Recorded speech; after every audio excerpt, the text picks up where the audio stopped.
हमारे लिए आज की तलावत इशाया नबी का सहीफ़ा, उसका 7वां बाब 10वीं आयत से लेकर 14वीं आयत तक।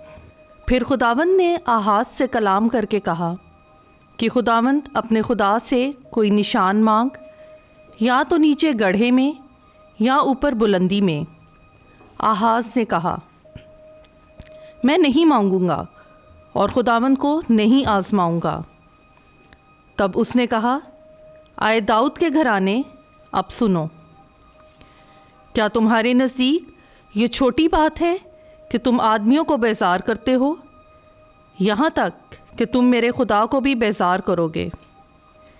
इसलिए खुदावंद खुद तुम्हें निशान देगा।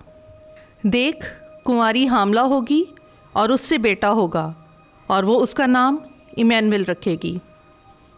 पाक कलाम का पढ़ा और सुना जाना हम सब के लिए बाइस बरकत हो। खुदा का शुक्र हो।